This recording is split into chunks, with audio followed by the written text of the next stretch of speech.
right now, Pittsburgh's best sports show is about to begin. Call us or tweet us. We've got things to talk about on the Ireland Contracting Nightly Sports Call.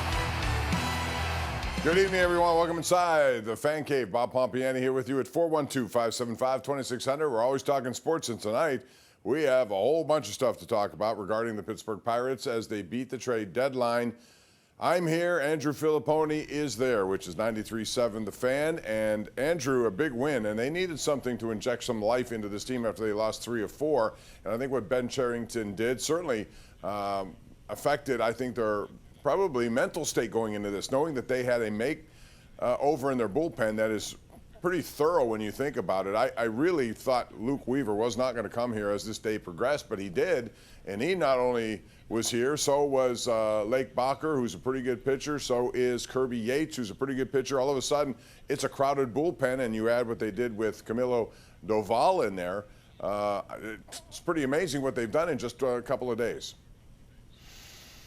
Yeah, well, I mean, everyone that's going to be kind of negative Nancy on this or a pessimist will say, where was this 2 weeks ago? But clearly a lot of these trades were not able to be made until very close to the deadline. These other teams holding out for the best possible offer.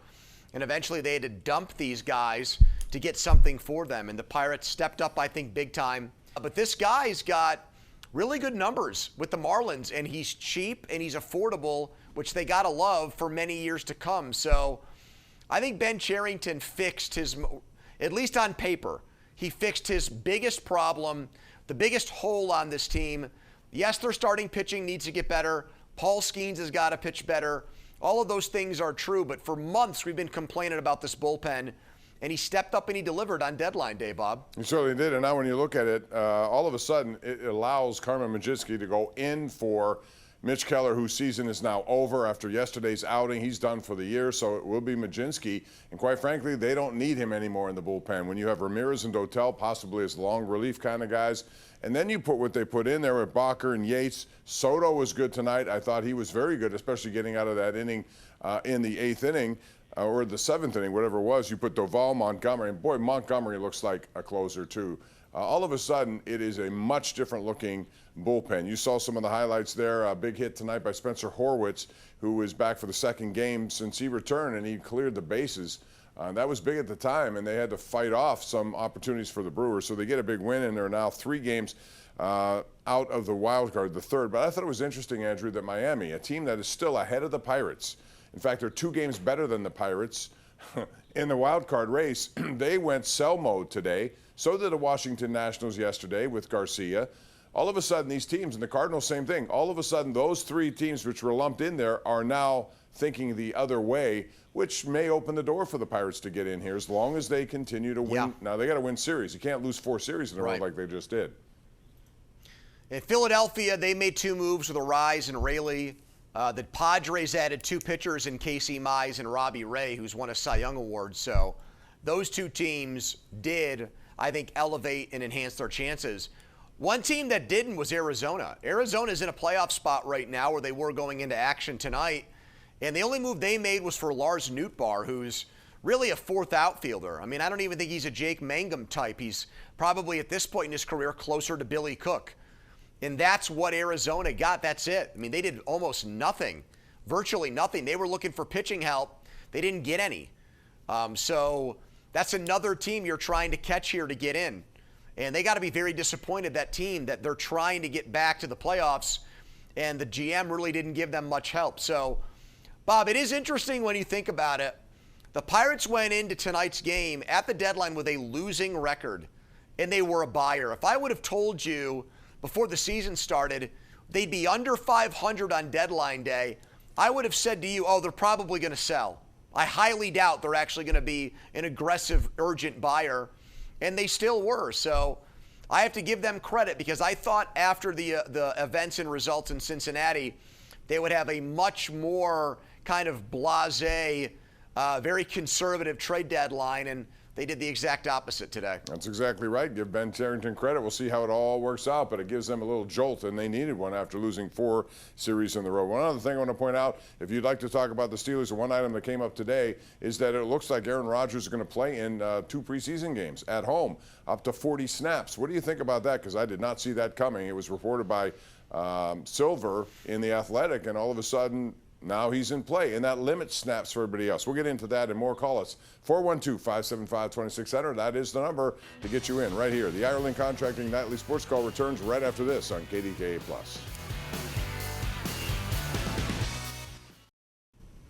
All right, this is our Xfinity tweet of the night about Luke Weaver. You see, he has been really lights out, a 1.84 ERA, 45 strikeouts. He's given up just 1 earned run in his last 30 games. That's it. And so he's coming here, should be here tomorrow, and they got a big effort out of their bullpen tonight. 412-575-2600, Bob Pompeani, Andrew Fillipponi. We got a lot of calls. I want to get right to them, Andrew, beginning with Jerry in Franklin. Hey, Jerry, go right ahead. Jerry, are you there? One of the best calls we've had in years. I don't know what happened to Jerry there. Do you want to try another one? Now we have an issue with the phone line, I think. All right, so we'll pass on that in the meantime. But get back to what I said about the Marlins and the Nationals. I was surprised both of those teams made deals. I know how they think, but a guy like Garcia Jr., I mean, he's a stud at 26, and he's still under control for another year with them. They have really some of the young best hitters in the game, and they decided to move on from him right when they're there in a similar neighborhood as the Pirates. I was a little surprised by that specifically.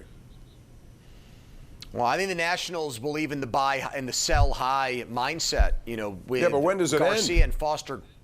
What's that? When does it end?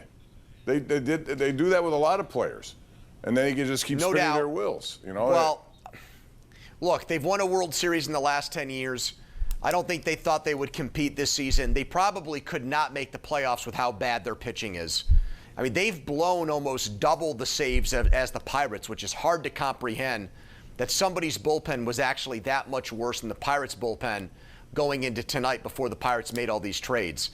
So at 4.5 out, I didn't think they would catch the wild card teams, but they had the highest scoring offense in the league and the most home runs. So that, in theory, gives you a chance. I do think it sends a bad message with Garcia, though. Like, that's a guy that led the National League in slugging percentage. What are you telling your team? That it was a fluke? That it wasn't sustainable? That he was going to come back down to earth next year? I don't know. Bottom line is, this situation in the National League, you had teams like the Cardinals, Nationals, and even the Marlins who didn't think they would compete this year. And they decided that their preseason projections were probably more accurate than their record right now. I mean, Liam Hicks got traded by the Marlins. He is one of the best hitting catchers in all of baseball. He is a very good and valuable player, and it doesn't really look like the Rays gave up a ton to get him. So I am confused. I'm puzzled by that move, and in general, the moves that they made at the deadline for the Marlins, because like you said, they're 1.5 back. They've gotten great pitching, and they traded one of their relievers to the Pirates. So they made a team that they're contending with or competing with better with that deal. Yeah, a lot of this didn't make sense to me, and I thought some of the players who were acquired did not require giving up a whole bunch out of the farm systems, and that was strange to me because I thought some of those players would go. All right, let's try Jerry. Jerry, do you want to go and see if your connection's good? Go ahead. Hey guys, thanks for taking my call. Go right ahead. Couple of unrelated things with the Pirates. First off, I was shocked at how little they had to give up to get Weaver, and then they traded 3 prospects for one of the other pitchers that we got. And then the other thing is, it's really neat to see us have a catcher that's able to run. I really like seeing Andy. He seems to have some pretty good speed. So thank you, guys. Yeah, no problem. I thought the same thing. I mean, it didn't cost all that much to get. I was thinking, Andrew, because Weaver was still on the board and all these other relief pitchers are going, that it was going to take a little bit more. In the end, it really wasn't that. It was the guy they got in the Brian Hayes deal, which now looks like a very good deal. They shed all that money. They got a guy who brought in Luke Weaver. Well, I mean, if they never got Luke Weaver, it still would have been an all-time heist because the Reds got saddled with Brian Hayes' contract, which is one of the worst in baseball.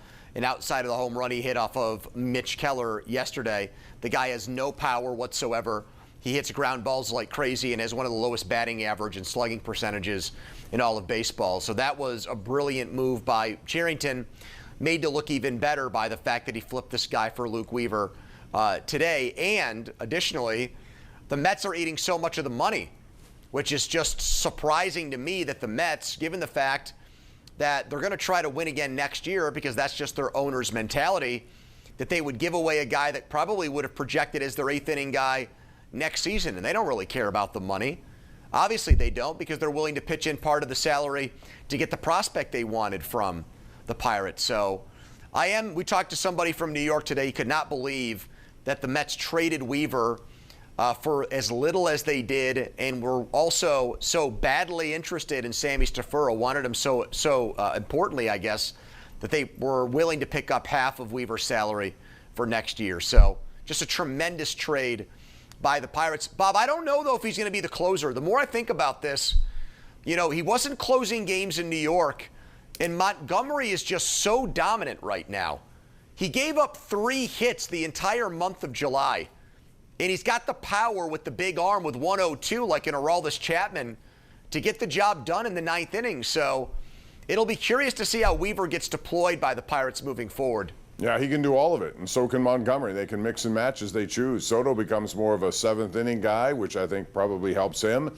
And then you have Doval, who you can do a lot of things with him. Mixing and matching is going to be a key, I think, for Donnie Kelly. Art in O'Hara Township. Hello, Art. Yeah, lights out, Montgomery. What I wanted to talk about was that on the overthrow from Valdez, that Gonzalez. That the pitcher was just standing on the mound when he was supposed to be backing him up at third base. He cost us a run. Yeah, that was bad all the way. I thought, first of all, Gonzalez should have made a better play at that. Then Bubba Chandler standing around watching, you're right, and that cost him a run at the time, and I thought that was big at the time. But again, the bullpen came through for them. I thought, by the way, Chandler looked really good tonight, too. He's got a little bit of a dog mentality in him, Andrew. I like that. Montgomery, those guys can light it up, and they know when they're on their game, they can challenge you and win most of those challenges. This is something we do not see from Skeens. Yeah. All of a sudden, Skeens has become maybe the lightest thrower in their starting rotation. Yeah. Well, I want to just correct I did not think that was an overthrow by Valdez. The ball bounced to Gonzalez. He's got to catch the ball or at the very least keep it in front of him. So to me, that's more. I'm not excusing Chandler not backing up the play and being upset at himself and kind of loafing over there, forgetting to do it. But a third baseman's got to keep that ball in front of him. And give Donnie Kelly credit for a move he made late in this game, putting Triolo at third, because Triolo made a big play defensively in the 8th inning, and without it, the Pirates might have blown this game to Milwaukee, and we're complaining about another late inning loss by them. So that was a critical part of this game. You mentioned with Skeens, it's now obvious. I mean, we're talking about 3 starts in a row where he can't even get to 98 miles per hour. Some of these breaking pitches that guys are taking for balls are not even close. They're not even borderline strikes. They're non-competitive pitches. So something's wrong. I do think he's got WBC fatigue, and I think that the way he trained for that and got ready for that has created long-term consequences. It doesn't make sense that the way he prepared in March or February or whatever would affect him this much in August. But honestly, Bob, that's the best I can come up with, because it completely changed his routine and strategy for how to get ready for a season. Yeah, it looks like fatigue. If they're not saying it's anything medical, then it has to be that, just a tired arm. And we've seen that when you do a lot, especially ramping up that early. Bob, by the way, no pitchers are used to doing that. Look at that poll at the bottom of the screen. How often do we see people say, do you like what the Pirates did? 90%. That's got to be a first in nightly sports call history. Probably so, given the Pirates and what we've seen for the last 10 years. But I think it's a good job by Ben Cherington. One more call before we go to break. Chris, Penn Hills. Go ahead, Chris. Hey, Bob. Hey, Andrew. I'd like to see what you think about the trade. Give us a grade on the Pirates trade. And what did we give up for that retrade we got in L.A.? Well, first of all, I'd give it an A. I mean, I did not expect that as the day went on. I thought this would happen with maybe a guy like Weaver, but I thought it would cost them, number one, it didn't cost them a lot of prospects. Number two, they got the mess to pay a lot of the money. Number three, they got two more guys who have been good in their roles in the bullpen. So all of a sudden, counting Doval, 4 relievers in a span of a couple of days. I give it an A, maybe even an A+, Andrew. Yeah, I'm a little bit lower on it. I give it an A-, and here's why. There was no right-handed hitter and there was no left-handed starting pitcher that got acquired.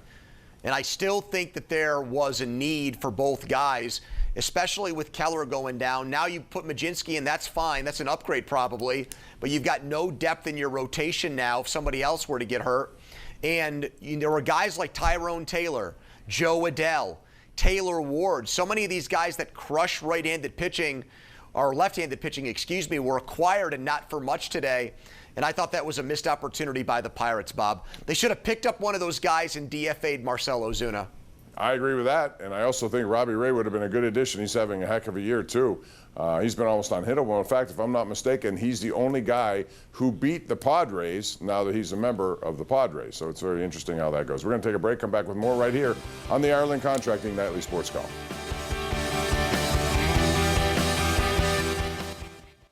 All right, before we go, Andrew, get your thoughts on what happened today with Aaron Rodgers. Michael Silver of The Athletic said he had a conversation with him, and Rodgers admitted that he is going to play in the preseason. He did not do that last year. Most people, including me, think that's not a good idea with him specifically, given his age. He doesn't need to be out there, but Mike McCarthy wants him to be out there. Smart move or not? Well, we saw Aaron Rodgers pick up a new system last year, and one of his best games was the Jets game, which was week 1. So there was no rust or no slow acclimation period. And given the fact that I'd like to see more playing time for the young quarterbacks, I am a bit surprised that McCarthy would feel like he needs to see Aaron Rodgers against these vanilla defenses in preseason games. So my preference would be to play those younger guys, but Mike McCarthy, I give him more leeway, and I trust him more with the quarterbacks and managing that than I did Mike Tomlin. I would agree with that, but I think Mason Rudolph needs some snaps as well. All of a sudden, there's a limited amount of snaps when you have two guys who really need to be seen, Will Howard and Drew Aller, specifically Howard. And if they go, as he said in that article, 30 to 40, that's a lot of snaps over the course of 2 games. We're out of time, Pony. Thanks as always. Appreciate it. We'll do it again tomorrow. See you, night. Bob. All right, that's going to do it for us. Thanks so much for joining us. Big day for the Pirates. We'll recap it all for you tonight, including a big win in Milwaukee at 11. Good night.